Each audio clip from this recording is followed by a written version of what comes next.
welcome to ASMR Reiki Movie Reviews. I'm Deandra Reviews, and check out deandrareviewsitall.com, where review entertainment for the light it gives. Today's ASMR Reiki movie review is based on Elvis.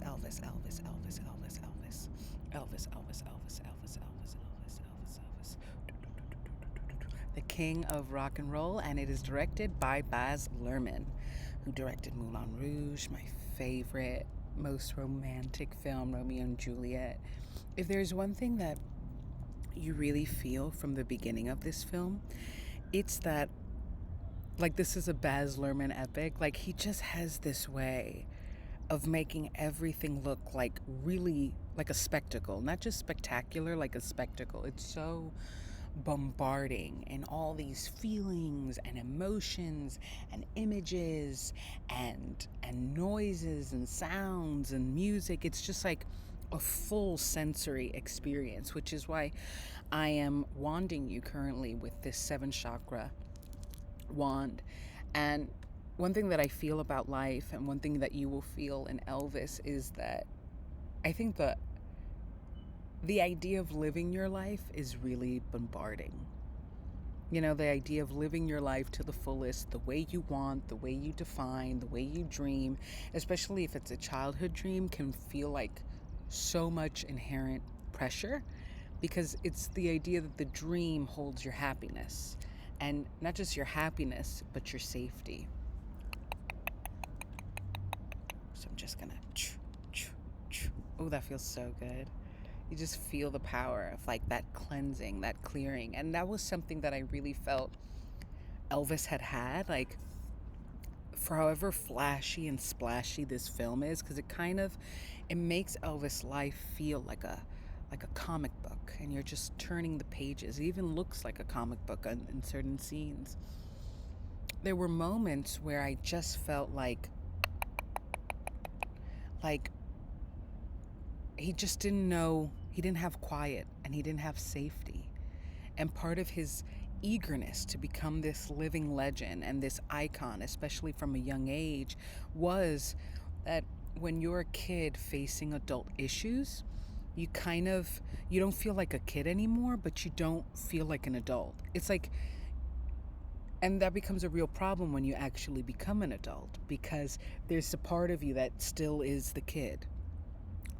You know, it's like you growing up becomes totally defined, because you're not growing up anymore. You're on survival mode. You just have to get to a place where you're okay. It doesn't matter if you're fully safe or if you're happy or you feel good about yourself. You're just not at the whims of perhaps a dad who is a fraud and does really bad business moves and gets himself into jail, or a mom who is the sweetest woman but is an alcoholic and is mourning the child that she lost at birth versus trying to build the child that she has with her now. And it's really complex when so often we think that our parents, using clear quartz, because this, I think, clear quartz is perfect for healing. And I think that part of childhood trauma, we think, is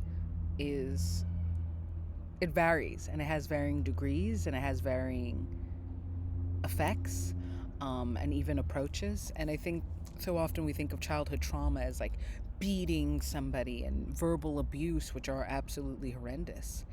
But for Elvis, his trauma was that he really had two people that were wounded and just didn't know how to pick themselves up from their wounds, and let alone guide him, and kind of made a lot of mistakes. And they weren't bad people, they just weren't smart.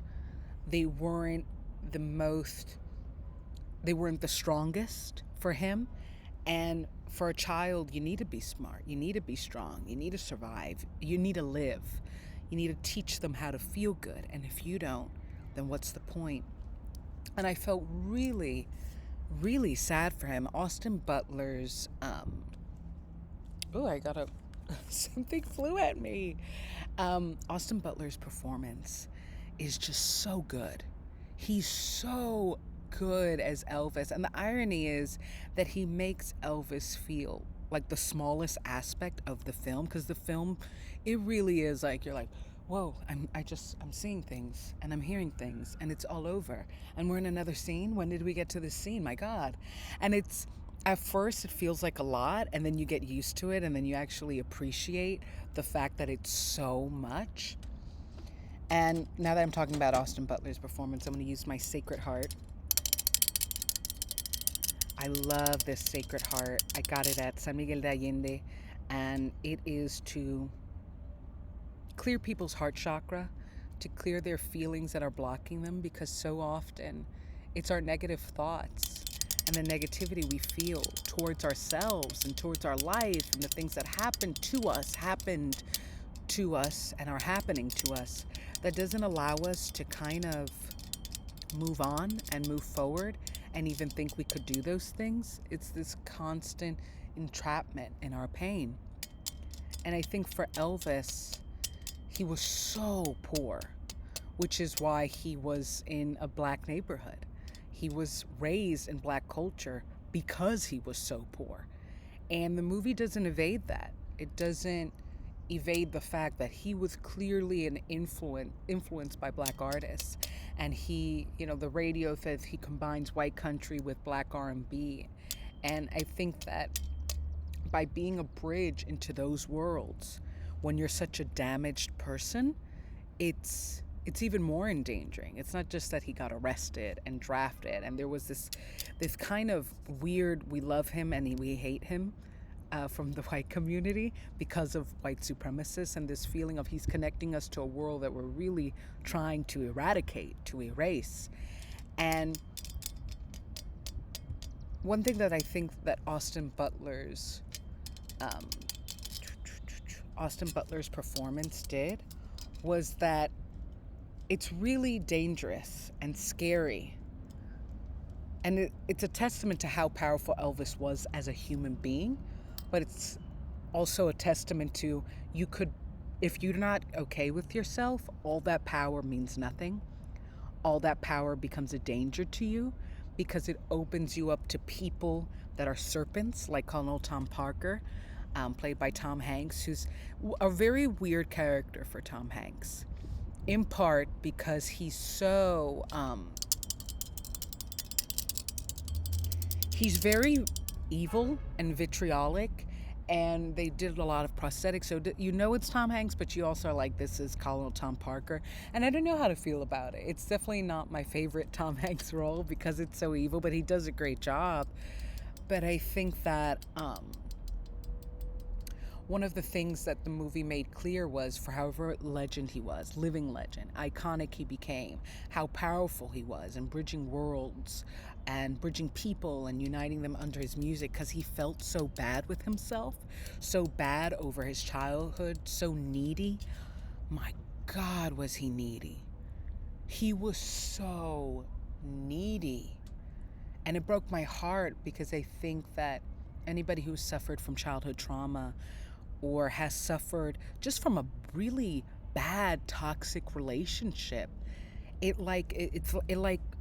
changes your DNA and puts in your coding this need for external validation and this complete unhappiness with just saying, I want it because I want it, and I'm good enough, I'm saying it. It's like he had no ego, but he didn't have any spirit either. He was just a really talented, sweet person. And Austin Butler, because he makes the role of Elvis so humble and sweet and kind of like a lost puppy, he becomes the biggest, quietest part of the movie. Because again, the movie is a lot. It's a lot, and images and sounds and just the editing. And it's like Elvis becomes this calm, singular thread of, just join me. If you can't handle all the lights like I did, just learn from me how to handle life. And it broke my heart, because kind of what I said before, Feel this in your heart chakra. Feel this in your chest and let go, let go, let go, let go, let go, let go. Let go, let go, let go, let go, let go, let go. Let go, let go, let go, let go, let go, let go. Let go, let go, let go, let go, let go, let go, let go, let go, let go. One thing that I said before is like the weird thing about having a very difficult childhood is that you feel like an adult by the time you're a child, and then you feel like an adult while you're a child, and then when you become an adult, you feel like a child. There's this weird reversing, and I think that was his connection to Priscilla Presley. She's 14, and I think he was 19 or 20 when they met, it's weird. I think he gets drafted. He really starts picking up the steam with fame at 17. And one thing that made me curious was it's not just that childhood trauma stunts you mentally. I think fame does. Fame is a drug, and he was so addicted to it because of the idea that it would validate him as a human being and give him control over his life because his parents, he did what his parents wanted, even though they were a mess. He did what Colonel Tom Parker did because he kind of took him as a teenager and really started building his career, but also was dominating and a leech and took money from him. And there's this kind of really torn feeling of, did I make him or did he make me? Did I give him his livelihood and all he gave me was false validation? And that all that, it's like when he became an adult, he felt safe to be a child. He started buying everything he wanted, and he would always have his friends around, and all these people were using him and telling him how great he is, and he could get anything he wanted. And when he realized, particularly in his late 30s, early 40s, there's this epiphany of like, oh my God, like I've been acting like a kid to make up for the childhood I didn't have, but I'm not a kid. Like I don't look like a kid. I look bad now. I look like a mess. And he just can't handle that emotionally. That realization that you're not a big kid, you're an adult. And one thing that the media does that amazes me is that, all right, gonna scrape. I want you to feel this like I'm scraping all those negative feelings away. Just let them go as I talk about how I think for Elvis, one of his cruxes, his emotional, and I think what eventually killed him was that realization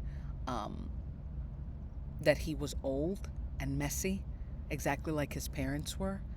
And that the media, it's not, you could be old and messy in private. Like what? You have two cousins that call you crazy. You have, your mom who had you when she was young telling you get your stuff together. Like you could be messy privately, but he was messy publicly. And the world judged him, as it always does. And that weird kind of to go from this like iconic, my God, what the world has never seen Elvis, the world can never live without Elvis, the world has never lived like Elvis, to just like, look at this guy, he's getting fat and doing drugs and weird stuff with guns. It's a total 180. And I think that pushed him to realize how unhealed he was. But because everybody called him old, because he felt old, he died at 42. He was not old. But he looked it and felt it. There was a part of him that said it was too late to heal. It's too late to get better. It's too late to love myself.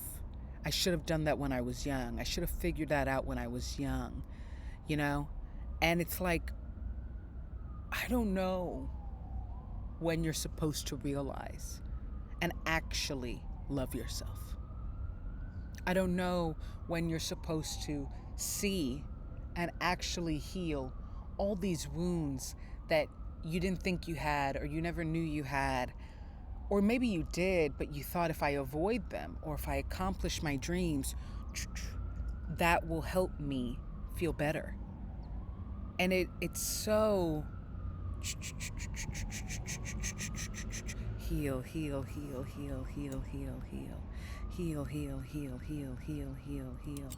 Use both wings. Heal, heal, heal, heal, heal, heal, heal, heal, heal, heal, heal, heal. And for me, it just felt so sad because I'm the first person to think that my dreams coming true will mean I'm safe and I'm happy and that I have control over my life. But if you don't stop giving external validation to everything outside of you, including the future, then you'll always be stuck in that dynamic of feeling you need someone or something to give you permission to feel safe and in control of your own life. And seeing Elvis, the king of rock and roll, one of the greatest talents that ever lived, have to learn that lesson and not learn it, kind of like dying without learning that lesson, just broke my heart. Broke my heart. So I want to end this session with a little bit of a cleanse. I think I did some life coaching too, but this is a selenite cube. Excuse me as I whirl it around. I love this selenite cube, and I recommend cubes and wands to anybody because they really do make you feel like you've trapped some pocket of energy that just shouldn't have been inside you or shouldn't have, like a stress headache. You just, and it really lessens it. And perhaps it's mental, but at the same time, if you need something, to help you focus on healing you, get it. And I think that's the thing. He focused on making his dreams come true and living his life to the fullest. And part of doing that is healing. And he just didn't heal. And nobody healed him because only you could heal you. And that's why I want to seal up everything that I scraped out, everything that I wanted out with this selenite, which is known for cleansing, kind of entrap it, clear you away so that maybe you just give yourself permission to live. I really hope you see this movie, and I hope that I gave you good advice because it's a lot. At first, I was like, whoa, why again? It's like so much. But it's so worth it just on that lesson. And I don't think we have a lot of movies that approach that truth that you need to love yourself with some level of nuance and heartfelt, and it's not preachy and it's not teachy and it's not trying to make you buy a book or something. Just watch, just love, just learn if you learn, and enjoy. So I'm DeAndre Reviews. Check out DeAndreReviewsIt.all.com where I review entertainment for the light it gives, and read the review. Read my opinions. Join me. All right.